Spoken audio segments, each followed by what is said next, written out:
Hi there, homespun friends. It is Sherry, and it's great to see you again for a second video. I told you guys that I was going to be coming back and telling you a little bit about something that is going on in our house right now. We have had the wildest happenings in our house this year, and all of nature, I believe, all of nature is significant. God created nature, and He is the author of all creation. And when we see unusual things happening, I take note, and I know that many of you do. I've taken note of the weather changes that we've had and how unusual it's been over the past few years. And this year has been particularly unusual for us here in the foothills of North Carolina. We had abundant rain, almost too much rain in the spring. And then it cut off, and we've had no rain since. And it's been extremely hot for June. And so it's really hard on the flowers and on vegetation outside, and it's hard on us as human beings too when the weather gets that hot and it gets this dry. My allergies have been going nuts, and my eyes are watering, and I'm having to take allergy pills all the time. So there is that. But in addition to that, we've had two pesky things happen to us this year when it comes to creatures in our house. Back at the end of February, we noticed in our master bathroom that we were having an influx of ants. We were seeing them like every day, and they weren't in the kitchen. Like you might occasionally, we found some ants in the kitchen and had to get rid of that problem. You'll see that in the springtime as it's getting warmer and the bugs are coming in the house. This was in our master bathroom at the other end of the house. And it became a real problem. So we called, within a couple of weeks, and we realized we couldn't get the situation under control with some bug spray. We needed to call a professional. So we called a professional, and they came in, and they explained to us that what they do when they have ants is they bait them. They bring them in, more, and they put the bait out, and then they take that bait in, they take it back down to wherever their nest is, and then the nest is eventually destroyed because that bait will kill them and it will destroy the nest, and then they're gone. And we just have to put up with the fact that the bait is very appealing, and it will draw even more ants into the house, but they will be taking it back out to wherever they're coming from, and we will eventually be rid of the problem in probably about 2 weeks to 3 weeks. Well, over a period of 2 to 3 weeks, we had thousands of ants. I have never seen anything like it in my life. And we didn't even hardly use that bathroom. And we had just kind of closed it off like it was stay out of its zone, your danger zone. Don't go in there, there's ants. Because they had told me, do not clean up this bait. If you wipe the bait up, it ruins the whole purpose of what we're doing. So you have to, you can clean just very minimally. Let the ants do what they do. It was so tough for me. So tough for me. They had this bait everywhere. Well, after a couple weeks, the ants were so much worse. We didn't even see a slight reduction in them. There were way more. We called back the pest control people. They came out, and they put even more bait out. One of the areas where the ants were coming, and it's so terrible, we have a little small medicine cabinet mirror. Some of you people have these, in older homes, they would have them where you open the mirror and there's the little metal medicine cabinet or little cabinet where you keep your toothbrushes and things. From behind that mirror, the ants were coming out. So he took the bait and he just went all around the edge of behind that mirror. But what happened was they ate through that bait, and they just started pouring out from behind that mirror. And it was the worst thing I've ever seen. So we had to call a second pest control company. This is a company that has greater certification in what they can use to take care of the ants. So they came in, and they also baited the ants, but they went under the house, and they started beginning to check where is the source of this. And they found under the crawl space of our home was a large nest of ants. And that this was, this is where the problem was. Now, we live in an area where there are some problems, not only with just regular ants, but also, these are the teeny tiny ants. But, you have some like carpenter ants, you've got fire, what I call fire ants, those red ants that come out, and they're terrible here and sting you and bite you and all that. And so my neighbor, I know she said, I've had some issues with these ants too. So we were having just this continuing ongoing problem. But they went under the house, they sprayed things. They also baited up under there, and they baited up here with something different that's supposed to work, I guess, more aggressively. it continued. The problem continued. They came back a second time within maybe a week and a half. And they were starting to move then out of the bathroom area, getting out of the bathroom area, coming into the edge of our bedroom. And we were like, we're drawing the line. We're not doing this. So they came back. They did some other things. It did help some at that point. And then finally they came back a third time and they went under the house and they said, the nest is gone. The nest is gone. It's destroyed. It's not there. There's no ants there. They sprayed 46, I think they said 46 gallons of spray under the house. And that just kind of makes me sick to think about, because my husband and I, neither one felt good in the next couple of weeks. We said, we're probably getting, toxic shock from all of this treatment that they're doing. But he said, any ants that you see now are little baby ants that have come up that are in the walls behind. And it will just take a couple weeks for that to dissipate and they'll be gone. And I'm happy to report now in June, we have no ants and haven't had any ants for several weeks. Thank you to everyone that contributed to getting rid of the ants. And we were so, so happy. I went in there and I just cleaned from top to bottom. I've wiped everything numerous times. I'm still going in there, wiping down the walls and just, being super careful with everything, because we don't want to have a repeat of that problem. So I'm curious how many of you have ever had an ant problem to that degree. We never have. I'm 60 years old. I've never had a problem like that before. It was crazy. So that was unusual in our life. I was like, why is this happening? And so anyway, I had read some things about ants. I read about it, and I read some people that believed spiritually that ants are a signifier that change is coming. Have you ever read that? I mean, I don't want to read too much into it, but I do believe that God uses nature to speak to us. So it was like, that was one of the things that ants signifies, that change is coming, change is ahead. And so, I don't know. And it's good change. I think for many reasons, they say it's usually a sign of good change. So we'll just see. I don't know. But anyway, we had just gotten rid of that issue.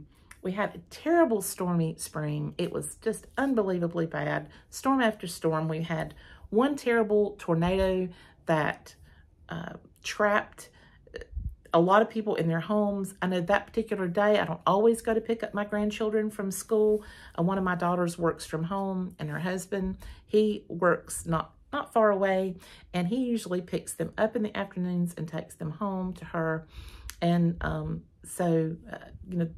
sometimes he can't do that. Sometimes he can't get away from his office. He's got meetings and things going on. And that was one of those days. And as I was sitting in the car waiting to get my grandchildren out of school, I noticed just a big black cloud came up in the rearview mirror. You could see it. And I thought, this is crazy. And then the weather, I was listening to the radio, and they broke in and said, there is a tornado warning, take shelter. And I was right in the line to pick up the grandchildren. I mean, the bell had rung and they had them lined up to come out. And as soon as it was my turn to pull up to the station where the children get in the car, they said, we have taken all the children inside. You have to get out of your car and you have to come into the building for your own safety. Just pull your car forward. I mean, there were, I don't know how many cars behind me, 2 lanes, as far as the eye could see, people trying to pull over and get inside. And so I went inside. I was able to locate my grandchildren. About the time that I gathered them together with me into the foyer of the school, I saw my other daughter and her husband came in to get their children, and they were bringing them inside also. And so we kind of huddled together there and waited it out. I think we were there for about 45 minutes. It got black as night outside, and the trees were literally just laying kind of on their side. And the children were scared, of course. And it just came out of nowhere. And for those of you who have been through terrible storms like that, you know how quickly that they can occur. And of course, I felt like being in the school with all that cinder block and all that, we are in a very protected area. When you're in a school, you're probably in one of the safest structures that you can be in. So they had the children down in the hall, and sitting down against the walls like they do in a drill. And of course, as parents and grandparents, we were all lined against the other side of the wall, kind of, just standing against the wall, being quiet. And we got through that, and it was great. But lots of people had trees falling on their homes and uprooted trees that blew over on their cars. And it was just a terrible time. And one of the things that happened to us, but we didn't know it right away, is that the cap of our chimney was blown off. And the way it was blown is it was blown just forward, and it fell into the recess of the where the chimney is against the roof, and because of the pitch of the roof, we really couldn't see that the cap was even off or gone. And a few weeks later, I was out watering flowers and I turned around and I thought, what is that against the chimney? And as I began to try to look, I realized that is the screening or the cap that is normally on top of our chimney, and it's been blown off. And I knew that it had happened during that storm, because during that storm, our pilot light to our gas logs went out. And I'm sure it blew the cap off and the air came in and just blew that pilot light out. So we had called to get someone to come and to replace that for us, because we neither one can really get up on the roof to that pitch on top of the chimney. And in the meantime, a bat, maybe more than one, has come down into our chimney now. And it is mating season for bats. And when it's mating season, you can't do anything about the bats. They are a protected species, and you can't, they're federally protected. You cannot do anything to the wildlife, during their mating season. What they've done is they've just seen an opening that looks safe to them, where they can have their pups, as they're called. And then, just like birds do, they come inside and they feed their young and that sort of thing. And then at night, they fly out. Now, I didn't know this, but when reading about bats, at nighttime, a pregnant bat can eat over 4,500 bugs and insects. And they really do help the insect population to stay under control. And some bats are actually in danger of being extinct now, because when people see them, they would just kill them, and then you don't have any more bats, and the insect and bug population just gets out of control. And so it's good to have bats around, but I just don't want them in my house. Now, during the, of course, our fireplace, our gas fireplace has a big glass door on it. It's very secure to the wall, and so we haven't seen any evidence in our house of anything. But we can hear them up in the chimney during the daytime doing their little, I don't know if you'd call it chirping or twirling or whatever sound that it is that they make. You can hear them up there doing that sound. And I just do not like that at all. It freaks me out. And so when we called back to another, I know these people think, what is going on with this household? We called back to the pest control people, and we're like, hey, we think we have bats now in our chimney. And they told us, there's not a lot we can do until September. The protected season is like from May till August, because that's when they mate and they have their young. And we give them a few weeks to get their young out of the structure. Then we come in September, clean everything up, and we will put the screen back up or an excluder so that nothing else can get back in there again. And what they said is probably just over time, those screens and the caps that are on your chimney can become loose, and a strong storm can actually just rip them up. And that's probably what happened and allowed the bats to get down in there. So we are living with not only the deer outside, we are living with bats, and we've had ants to visit us. And so we have had a lot of creatures around us. And it kind of freaks me out just a little bit. I don't know why we're having that issue. So have you ever had a bat in your chimney or a bat in some kind of vent in your house? I've talked to so many people that said it's a very common experience to get bats, it's somewhere in your house. And because they can get in a really small, tiny space. And what's wild is that my husband and I had gone to a little pharmacy where they have what we used to call a fountain. Am I dating myself by saying fountain? You'd eat in there. There'd be like a little eat-in bar, and they'd have a few little booths, and you could go in. You could order simple things like simple breakfast biscuits, or, you could order hot dogs, hamburgers, sandwiches, and things like that. So we were in there one day earlier this week, and we asked one of the women that we know there. She came out to help us, and we said, hey, did you have a good weekend? How'd things go? And she goes, I did not have a good weekend. And I said, oh no, what happened? And she said, I think I have bats in the ventilation of my house. And I'm afraid they're going to get in my house. And then she said she had gotten up one, I don't know if it was Sunday morning, and one little small one was like in her kitchen floor, and she was freaking out. So we are not the only people that can hear the bats, but at least they haven't gotten in our house yet. She was having the problem that somehow they had found a way to get in. So they will allow you to close off your house on the inside. You know, you can, so that they can't get into your living space, but you can't close off the outside structure where they escape, because it doesn't allow them to get out. It will kill them. And so you can close them off from the inside of your house, but you have to leave your chimney or your vent to the outside open until after the mating season is completed. And so she was waiting for someone to come and to come to her house and see where the bat got in, and then close that off and make sure everything was sealed up so that it could not get inside of her home.